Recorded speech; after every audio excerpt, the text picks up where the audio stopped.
அன்பான பார்வையாளர்களே, இன்று நாம் தென்னிந்தியாவின் இதயமான பகுதியை பயணித்து ராமருக்கு அர்ப்பணிக்கப்பட்ட 5 அசாதாரண கோயில்களுக்கு நம்மை அழைத்துச் செல்லும் ஒரு பயணத்திற்கு வரவேற்கிறோம்.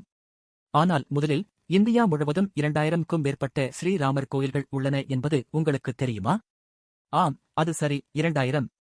மேலும் இந்த கோயில்கள் நம்ப முடியாத கலாச்சார மற்றும் மத முக்கியத்துவத்தை கொண்டுள்ளன.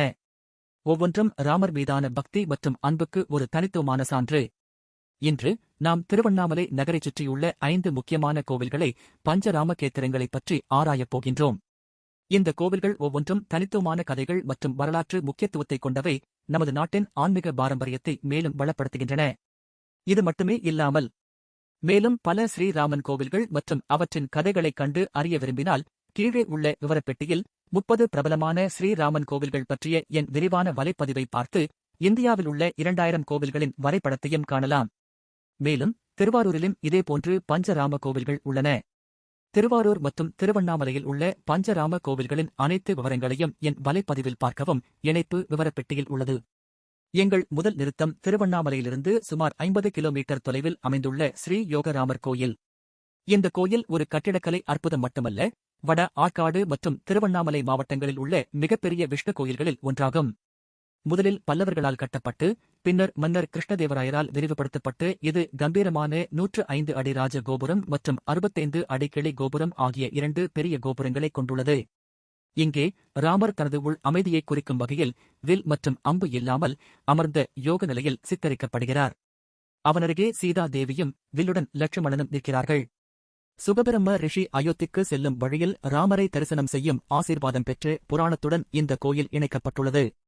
ஒரு சுவாரஸ்யமான புராணக்கதை என்னவென்றால், ஒருமுறை ராமரும் ஹனுமானும் ஒரு வாழை இலையில் உணவருந்தியதாகவும் ராமர் அதை எளிதாக பகிர்வதற்காக பிரிக்க ஒரு கோட்டை வரைந்ததாகவும் கூறுகிறது.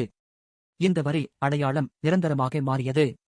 பின்னர் இந்த இடம் ராமரின் உன்னத குணம் என்று பொருள்படும் நெடுங்குணம் என்று பெயரிடப்பட்டது.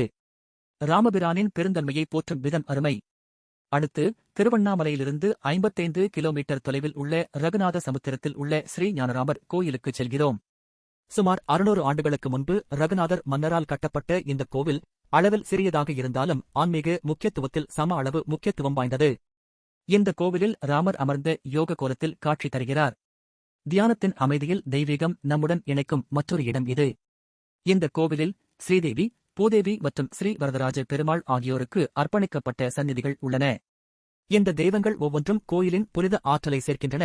இது எந்தவொரு ஆன்மீக சாதகருக்கும் ஒரு முக்கியமான நிறுத்தமாக அமைகிறது.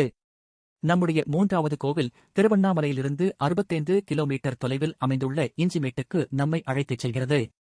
தட்சிண அயோத்தி மற்றும் நரசிம்மபுரம் என்றும் அழைக்கப்படும் இந்த கோயில் பண்டைய சடங்குகளுடன் பிணைக்கப்பட்ட வளமான வரலாற்றைக் கொண்டுள்ளது. ஸ்ரீமன் நாராயணருக்காக இங்கு பல யாகங்கள் நடத்தப்பட்டதால் இந்த கிராமம் யக்ஞமேடு என்று அழைக்கப்பட்டது என்று நம்பப்படுகிறது. காலப்போக்கில் இதை இஞ்சிமேடு என அழைக்கத் தொடங்கினர். இங்கே வரதராஜ பெருமாள் நின்ற கோலத்தில் பக்தர்களுக்கு ஆசீர்வதிக்கிறார். அதே நேரத்தில் ராமர் ஸ்ரீ யக்ஞ சம்ரக்ஷண ராமராக வணங்கப்படுகிறார். கோயிலின் முக்கிய சன்னதிகளில் ஒன்றில் தனது வில் மற்றும் அம்பை பிடித்துள்ளார். ஸ்ரீ கல்யாணலட்சுமி நரசிம்மர் தாயாரை மடியில் அமர்த்தியபடி அமர்ந்த கோலத்திலும் காணலாம். இது யக்ஞங்களின் சக்தியையும் தெய்வீக அருளையும் மீண்டும் நினைவுபடுத்தும் ஒரு அழகிய சின்னமாக உள்ளது. பெரிய குழப்பலூர் ஸ்ரீ சதுர்புஜ ராமர் திருக்கோயில். பெரிய குழப்பலூரை பற்றிய விரிவான விவரங்கள் இல்லை என்றாலும், இது பஞ்சராம க்ஷேத்திரங்களில் ஒரு முக்கிய இடத்தை பிடித்துள்ளது என்பதும் இது ராமருடன் தொடர்புடையதும் என்பதை நாங்கள் அறிந்துள்ளோம்.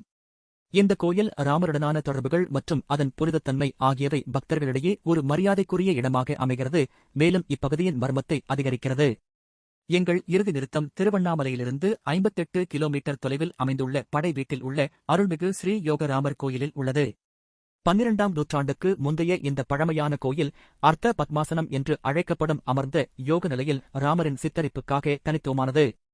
அவருடன் சீதாதேவி மற்றும் லட்சுமணன் உள்ளனர். ஆனால் விந்தையானது என்னவென்றால், இராமர் கையில் வில் இல்லை. இந்த கோவிலில் உள்ள அரிதான காட்சிகளில் ஒன்று ஹனுமான் ராமருக்கு முன்னால் அமர்ந்து ஓலை சுவடிகளை படிப்பது. இந்த கோயிலின் புராணக்கதை ஹனுமானுக்கும் அரக்கன் மகி ராவணனுக்கும் இடையிலான போருடன் இணைக்கப்பட்டுள்ளது. அனுமனால் மகி ராவணனை தோற்கடிக்க முடியாத போது அவரும் ராமரும் ரேணுகா தேவியிடம் உதவி கேட்டு பிரார்த்தனை செய்தனர். ரேணுகா தேவி தனது வீரர்களுடன் இங்கு முகாமிட்டதாக கூறப்படுவதால் இந்த கோயில் படை வீடு அல்லது இராணுவ முகாம் என்றும் அழைக்கப்படுகிறது. இந்த கோவிலில் ஸ்ரீராமர் வேதங்களின் சாரத்தையும் அனுமனுக்கு வெளிப்படுத்தினார். தானே வேதங்களின் உருவகம் என்று கூறினார். மெய்யாகவே இந்த ஆலயம் ஞானம் மற்றும் தெய்வீக பிரசன்னத்தின் பொக்கிஷமாக திகழ்கிறது. ராமரின் அமைதியான யோக நிலைகளில் இருந்து பல நூற்றாண்டுகளாக நீடித்திருக்கும் சக்தி வாய்ந்த புராணக் கதைகள் வரை திருவண்ணாமலையைச் சுற்றியுள்ள பஞ்சராம க்ஷேத்திரங்கள் தெய்வீகத்துடன் ஆழமான தொடர்பை நமக்கு வழங்குகின்றன. இந்த கோயில்கள் பக்தர்களை அவர்களின் ஆன்மீக பயணங்களில் தொடர்ந்து ஊக்குவித்து வழிகாட்டுகின்றன. மேலும் நினைவில் கொள்ளுங்கள், இந்தியாவில் 2000க்கும் மேற்பட்ட ஸ்ரீராமர் கோவில்கள் உள்ளன. இது ஒரு நம்ப முடியாத எண். ஒவ்வொன்றும் ஒரு தனித்துவமான கதை, தெய்வீக கருணை மற்றும் மில்லியன் கணக்கானவர்களின் இதயங்களில் ஒரு சிறப்பு இடத்தை வழங்குகிறது. இந்த புனிதமான ஆய்வில் என்னுடன் இணைந்ததற்கு நன்றி. இந்த கோவில்களைப் பற்றிய கூடுதல் விவரங்களுக்கும் இந்தியா முழுவதும் உள்ள 2000 ஸ்ரீராமர் கோவில்களை ஆராயவும் கீழே உள்ள விளக்கத்தில் உள்ள இணைப்புகளை பாருங்கள். இதுபோன்ற மேலும் பல ஆன்மீக பயணங்களுக்காக லைக் செய்யவும், பகிரவும், சப்ஸ்கிரைப் செய்யவும் மறக்காதீர்கள். அடுத்த முறை வரை ஸ்ரீராமரின் ஆசிகள் உங்களுடன் இருக்கட்டும்.